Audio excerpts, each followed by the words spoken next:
이 시간 저희들이 사사기서 8장을 읽었습니다. 사사기서 8장은 이제 기드온의 그런 행적의 마지막 부분이 기록이 되어 있는데요. 8장을 묵상하면 참 많은 것들을 우리에게 가르쳐 줍니다. 그리고 기드온이 죽고 또 기드온이 만들었던 금 에봇이 의도는 좋았지만 그것이 의미가 상실하게 될 때는 우상으로 여겨져서 그렇게 그들의 가정에 올무가 되고 이스라엘의 올무가 되는 그러한 것들을 말씀 가운데서 우리로 보게 합니다.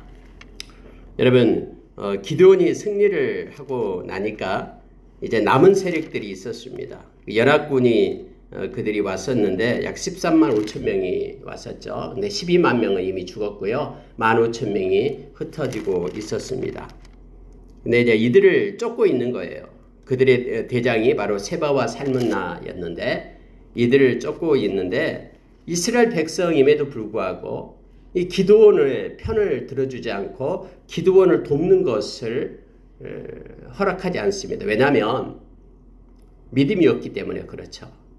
다음에 기드온이 지금 300명이 있는데 이 300명을 가지고 15,000명을 쫓아가서 죽이겠다고 하니 사람들이 상식적으로 생각해도 만약에 그게 실패한다 그러면 그들을 도와줬던 사람들이 다음에 미디안 사람들한테 해코지를 당하잖아요.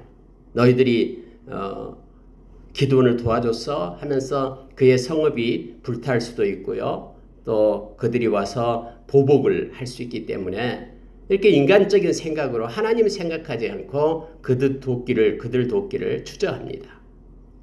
그리고 또한 여러 가지 그 지파들이 있었잖아요. 근데 그 중에 특히 에브라임 지파가 이렇게 시비를 겁니다.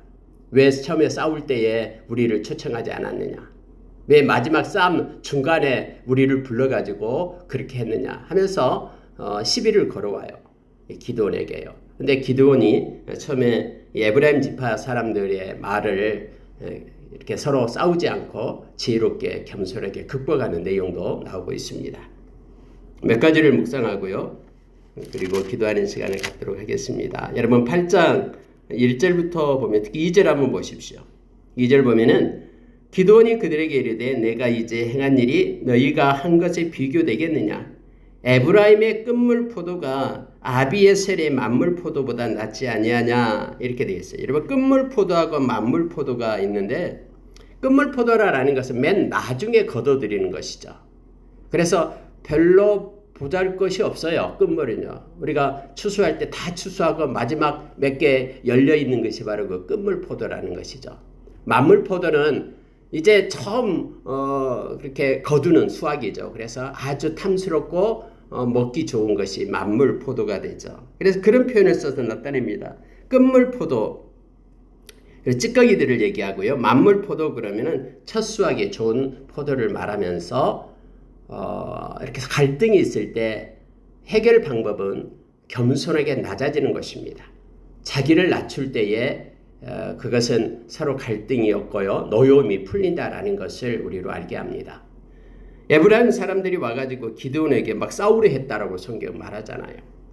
그러면서 왜 우리를 부르지 않았느냐? 너희들이 우리를 감히 뭘로 보고 우리를 대접하지 않느냐? 왜냐하면 북이스라엘에서 가장 힘이 센 지파가 바로 에브라임 지파였거든요.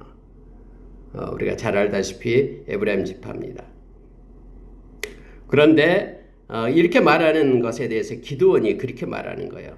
에브라임의 끝물 포도가 아비에셀의 만물 포도보다 낫지 아니하냐라고 말해주고 있습니다.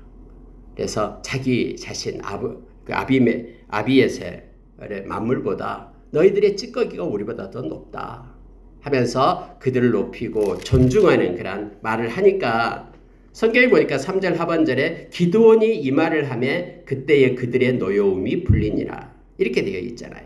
그러니까 미디안이 마지막에 그 전쟁에 동참해가지고 그 오렙과 스엡을 갖다가 제압을 했습니다. 그래서 그 오렙과 스엡을 제압하는 그것이야말로 가장 위대한 업적이다 하면서 그들을 높여주니까 이 말 때문에 그들의 노여움이 풀렸다라고 일단락됐음을 보게 됩니다. 다음에도 여러분 12지파가 있다 보니까요. 서로 지파 사이에 이렇게 갈등이 있습니다. 여러분 오늘날도 역시 여러 예수 믿는 사람들 사이에도 이런저런 갈등이 있어요. 예수 믿는 사람들도 다 온전히 성화되지 못했잖아요. 그리고 이 세상에 죄성을 가진 인간의 욕심과 또 인간의 육체를 가지고 살아가야 되잖아요. 그래서 우리의 장막이 벗겨지기 전까지 이 세상의 갈등은 언제나 있습니다. 가족 간에도 마찬가지예요. 가족 간에도 갈등이 있어요. 그런데 그때 갈등이 있을 때 해결하는 유일한 방법은 하나님의 하늘의 지혜를 구하는 것이죠. 근데 하늘의 지혜는 이 겸손에 있습니다. 그리고 화합이 있다고 말합니다. 우리가 야고보서 3장 17절 이하에서 위로 내리는 그러한 지혜가 있다라고 말하고 있죠. 위로 내리는 지혜는 깨끗합니다. 성결하고 다음에 화평하다. 이 화평이 들어가죠. 그래서 하나님의 자녀들이 가지는 그러한 모든 사람에게 하나님 자녀들에게 주어지는 그런 직책이 있죠.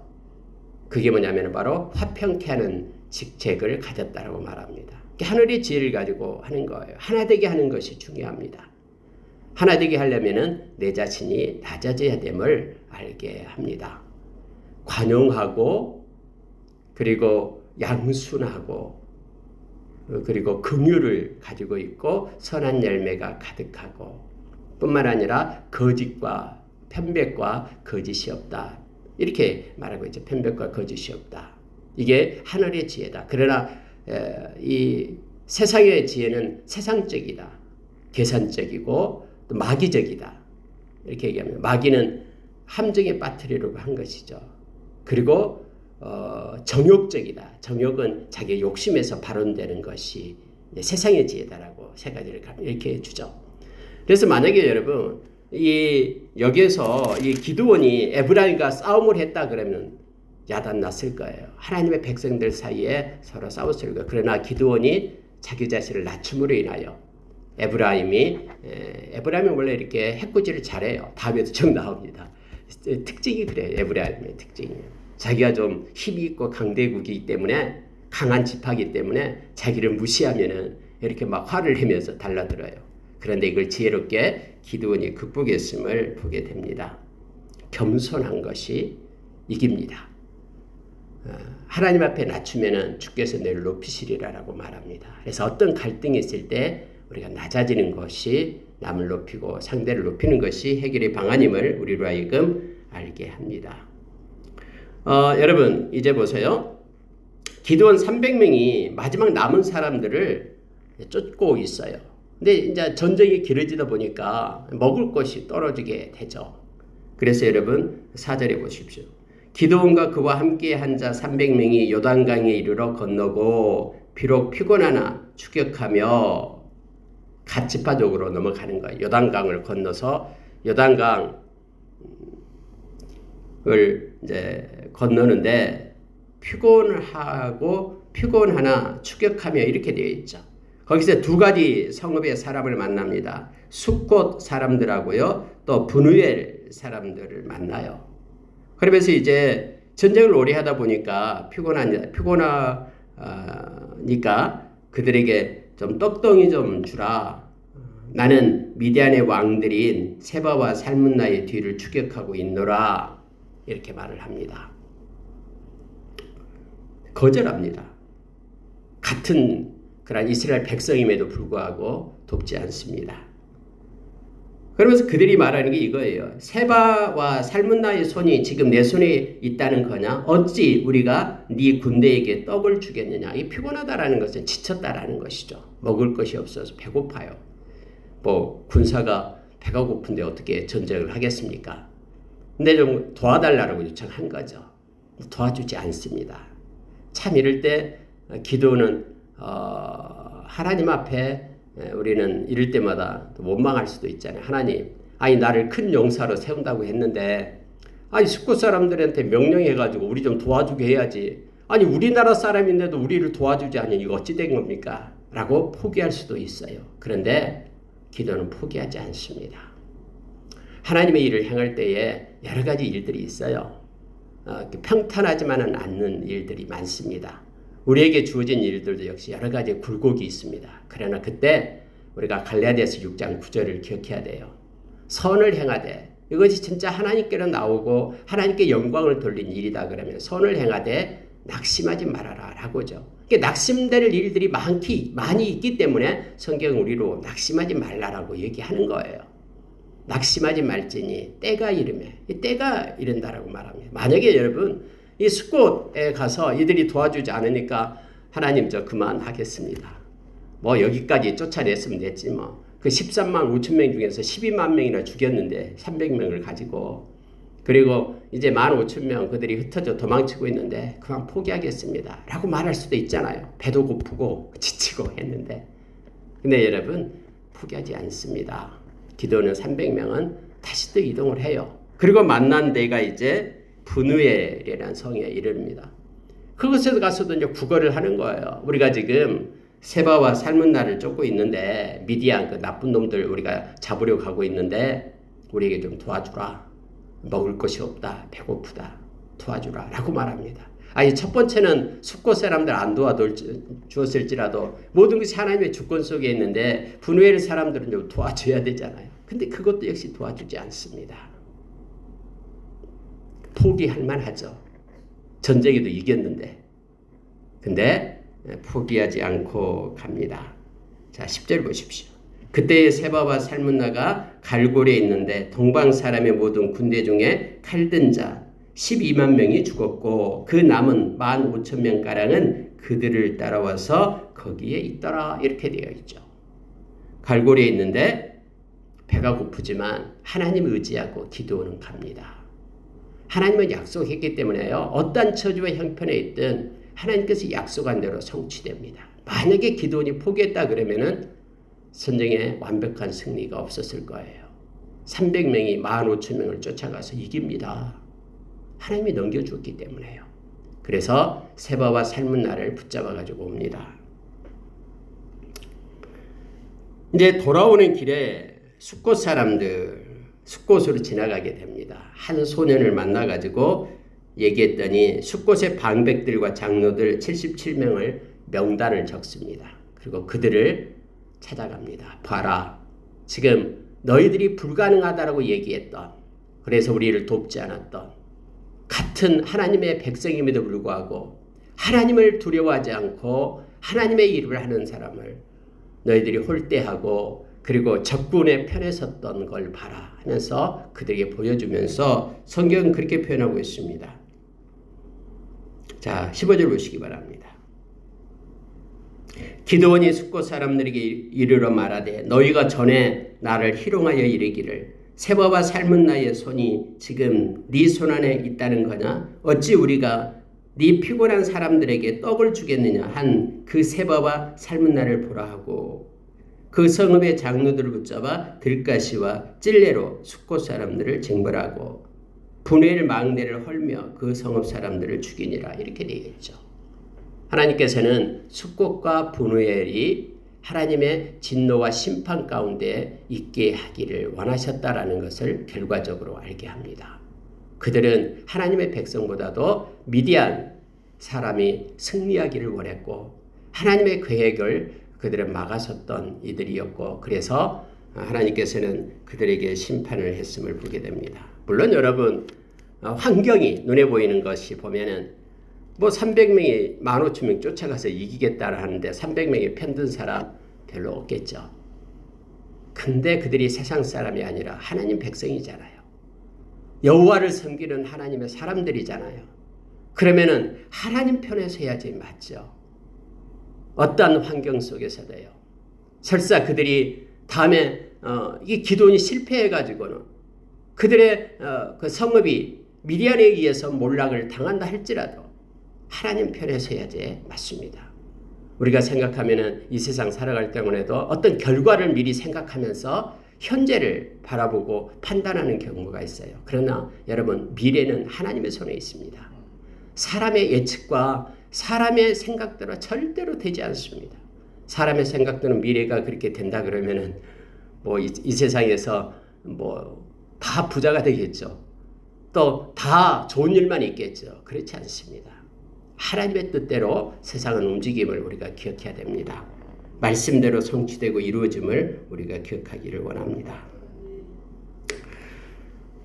여러분 이렇게 해서 이제 그 세바와 살문나가 죽게 되는데 아들에 의해서 죽으라니까 아들이 어려요. 그래서 칼을 못 뺍니다. 두려워서.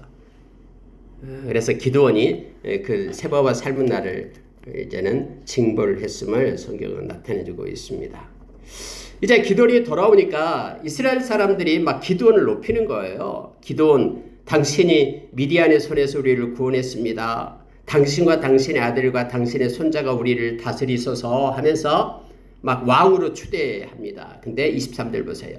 기드온이 그들에게 이르되 내가 너희를 다스리지 아니하겠고 나의 아들도 너희를 다스리지 아니할 것이요 여호와께서 너희를 다스리시리라 하니라. 너무나 멋진 말을 하죠.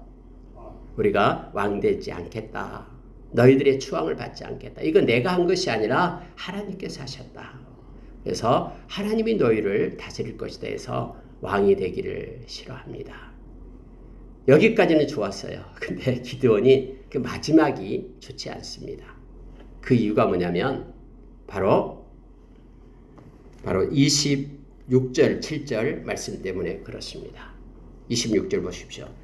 기드온이 요청한 금 귀고리의 무게가 금 1700세겔이요 그 외에 또 초승달 장식과 폐물과 미디안 왕들이 입었던 자색 의복과 또 그 외에 그들이 낙타목에 둘렸던 사슬이 있었더라. 기드온이 그 금으로 에봇 하나를 만들어 자기의 성읍 오브라에 두었더니 온 이스라엘이 그것을 음란하게 위함으로 그것이 기드온과 그의 집에 올무가 되니라. 이렇게 되어 있습니다. 여러분 기드온이 처음에 그들이 막 왕이 되어달라고 하니까 그러지 말고 너희들이 취했던 전쟁에서 전리품으로 취했던 그러한 금 귀고리 가지고 있지 그것 나에게 주라 라고 말합니다. 여러분 금 귀고리가 여기 이스마엘 상단이었기 때문에 이스마엘 사람들이었겠다고 얘기하죠. 그때 당시 금 귀고리는요 이게 바로 그 우상이에요. 우상. 그러니까 부적 같은 거예요. 그들이 귀고리예요. 그래서 이 이스마엘 사람들은 금 귀고리를 했습니다. 그러니까 전리품으로 금을 취했으니까 그거 주라 했더니 그들이 알겠다 하면서 다 빼가지고 준 거예요. 근데 그 금 무게가 1700세겔이다 됐어요. 근데 의도적으로 이 기드온은 그걸 가지고 에봇을 만들었다라고 얘기하죠. 여러분 에봇이 뭡니까? 대제사장이 입은 옷이잖아요. 대제사장이 7개의 옷을 입죠. 근데 대제사장이 입었던 그 에봇이 있어요. 상징적으로 하나님의 임재를 나타내는 에봇이죠. 근데 이것을 금으로 만들어요. 에봇을요. 어떤 동기에서 만들었는지를 성경에 쓰여지지 않습니다만은 금송아지를 만들지 않고 에봇을 만들면 괜찮다고 생각하는 사람이 있는데 그렇지 않아요. 에봇을 만들어서 하나님이 이렇게 행하셨다. 이 모든 전쟁은 하나님이 행하셨다라는 의도로 만들었는지는 몰라요. 그러나 그 의도가 변색될 때 악한 악취가 나게 됨을 알게 합니다. 오브라에 놔뒀더니 사람들이 와서 그걸 음란하게 섬겼다 이 말은요. 그것을 마치 신처럼 마치 우상단지처럼 이스라엘 백성들이 와서 음란하게 그것을 섬겼다라고 말합니다. 음란하게 섬겼다라는 것은 하나님 대신에 그것에서 복을 빌고 새벽에 일찍 와서 막 손을 비비고 하는 그러한 악한 올무의 형태가 돼버렸다라고 말합니다. 아무리 좋은 의도로 뭔가를 한다고 할지라도요. 하나님께서 개입하지 않으면은 하나님께서 요청하지 않는 것은 다 우리를 그렇게 하나님으로부터 떠나게 하는 우상이 됩니다. 여러분 우리가 너무나 광야에서 그렇게 이스라엘 백성이 하나님을 원망하고 했을 때에 하나님께서는 이 불뱀을 보내잖아요. 그래서 불뱀이 막 물어요. 그러니까 독이 나서 막 죽어가요. 그때 모세가 하나님께 엎드리니까 하나님께서 구리로 뱀을 만들어라. 그래서 장대 끝에 달아라 하고 명령해라라는 거예요. 누구든지 이 노뱀을 보는 사람은 다 구원을 얻는다. 나음을 잇는 치유가 된다 하니까는 사람들이 그걸 보고 금방 독이 없어져 버린 거예요. 노뱀 때문이 아니에요. 하나님께서 그걸 보면은 보는 자에게 치유된다라는 회복된다라는 하나님의 말씀을 마음에 믿었기 때문에 그걸 보는 자가 그 말씀 때문에 회복이 되는 거예요. 근데 이제 그 노뱀이 하나의 우상단지가 돼버렸죠. 다음에 히스기야 때 가서 그걸 없애버리죠. 느수도 아니다 해가지고 노조각이다. 이것은 한낱 노조각에 불과하다. 하나님이 아니다. 근데 사람들은 이상해요. 눈에 보이는 것만 이렇게 붙들려고 합니다. 죄성이 있기 때문에 그래요. 그래서 예수 믿는 사람들은 아무것도 없고 하니까 그거보다도 금칠한 그런 부처 앞에 가서 빌면은 뭔가가 줄 것 같고 아무도 없는 때 와서 마음으로 중심으로 예배하면 아무것도 들어주지 않을 것 같고 이런 착각을 한다라고 말을 해요. 사람들의 모습이에요. 그래서 사람들은 이 모양 저 모양으로 조잡한 그러한 우상들을 만들려고 해요. 막 사람들의 심리가. 원래 악한 귀신들이 이렇게 조잡해요. 더럽고요. 그래서 예수님께서는 내가 귀신들 앞에는 더러운 귀신 이렇게 말하죠. 실제적으로 더러워요. 악한 귀신은요. 그래서 귀신 들린 사람들은 막 지저분해요. 더러워요. 자, 여러분, 기드온이 이거 하나님께서 말씀하지 않았잖아요. 그거 만들어라. 천만에요. 하나님은 이거 원치도 않아요. 제단을 쌓을 때도 다듬는 돌로 제단 쌓지 말라고 그랬어요. 왜요? 다듬는 돌, 그것 때문에 마음 뺏길까봐. 아니, 하나님 앞에 나와서 하나님께 영광 돌려야 되는데, 이 다듬는 돌, 제자들이 말하잖아요. 이 예루살렘 성전이 얼마나 멋있어요. 대리석을 갖다가 헤롯 왕이 이렇게 만들고 있는데, 아직 완성도 덜 됐는데도. 그때 예수님께서 이거 3일 만에 무너뜨려진다라고 말하죠. AD 70년에 디도 장군에 의해서 다 무너지게 되잖아요. 여러분, 그래서 우리가 우리의 중심, 마음이 중요하다라는 걸 다시 한번 알게 합니다. 하나님께서 명령하지 않는 일을 기드온이 했네요. 그리고 기드온이 또 하나 잘못한 게 뭐냐면은 자기가 이제 인기가 있고 이름이 올라가니까 또 뭐 여러 가지 전리품도 많이 전쟁하고 가지고 왔을 거 아니에요. 그렇게 되다 보니까 이제 첩을 많이 두었어요. 첩의 자식들이 많이 있잖아요. 첩 자식들끼리 서로 싸우기 시작합니다. 다음에 여러분 이제 내일 아침에 보면은 아비멜렉이라는 이 첩의 자식에 의해서 또 그 자녀들이 이렇게 살육을 당하는 이런 비참한 일들이 일어나게 됨을 알게 합니다. 성경은 이렇게 말해요. 그것이 기드온과 그의 집에 올무가 되었다라고 말하고 있음을 보게 됩니다. 여러분, 이 기드온이 자식을 많이 낳고 이제 죽었습니다. 자, 33절부터 35절 보십시오. 기드온이 있을 당시에는 사람들이 에봇을 그렇게 음란하게 섬기지 않았을 수도 있어요. 왜냐하면 기드온이 의도적으로 그렇게 행하지 않았기 때문에. 근데 기드온이 죽어버리면 유한하잖아요. 뜻을 몰라요. 마치 요셉이 죽어버리니까 그 요셉에 대해서 아는 사람들이 없어요. 애굽 사람들이요. 총리라는 거. 그래서 이 애굽 사람들이 이스라엘을 노예 삼고 그렇게 부렸듯이 기드온 죽어버리니까요. 그거 만들어낸 에봇을 음란하게 섬기고 다 돌아가 버려요. 어디로 가냐면은 바알을 섬기러 가버립니다. 여러분, 또 마음 아픈 얘기가 33절에서 35절이요. 이거 보고 마치겠습니다.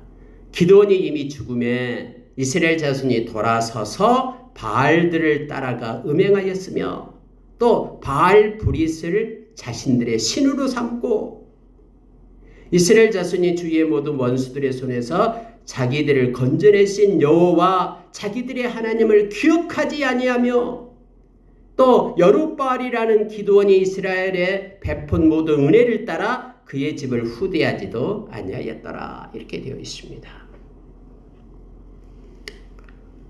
바알을 따라 가버립니다. 세상에 부를 주고 또 세상에 풍요를 주는 풍요의 신을 따라 가버리는 거예요.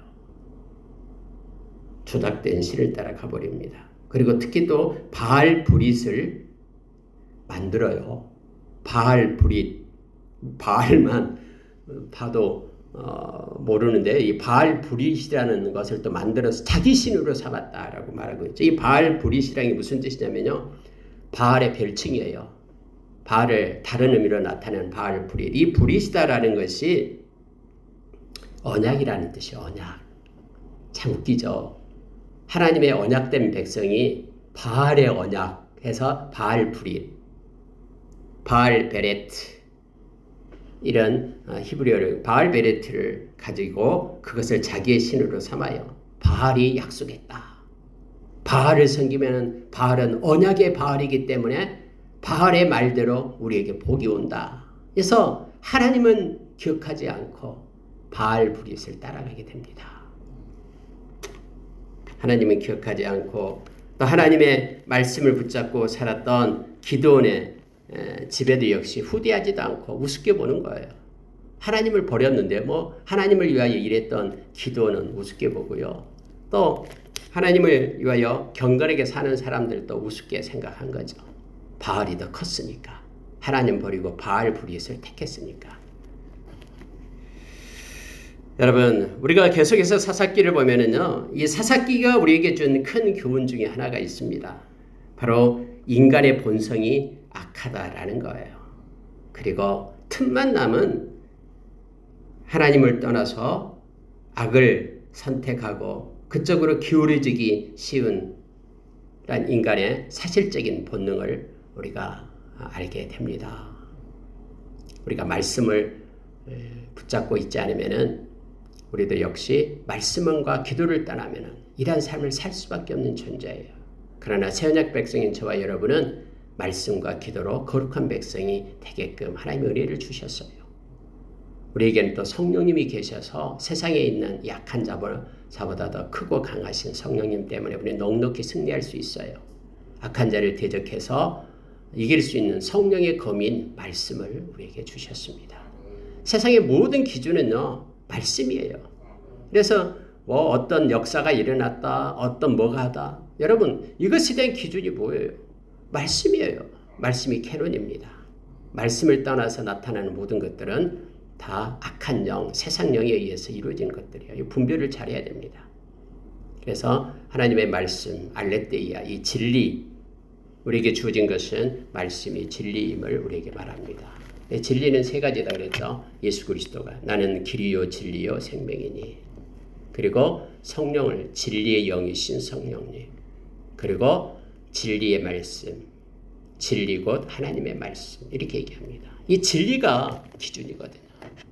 그래서 우리가 하나님께서 우리에게 주신 이 진리의 말씀을 우리가 묵상하고 살아갈 때 우리는 세상에서 승리할 수 있습니다. 어떤 환경 속에서도 기도원이 낙심하지 않고 끝까지 하나님께서 약속하신 것을 성취해냈듯이 우리의 삶 가운데서도 우리를 굴곡지게 하고 힘들게 하는 것을 내려놓고 우리 주님의 말씀을 따라서 끝까지 인내하며 승리하는 우리가 되기를 원합니다. 기도하겠습니다.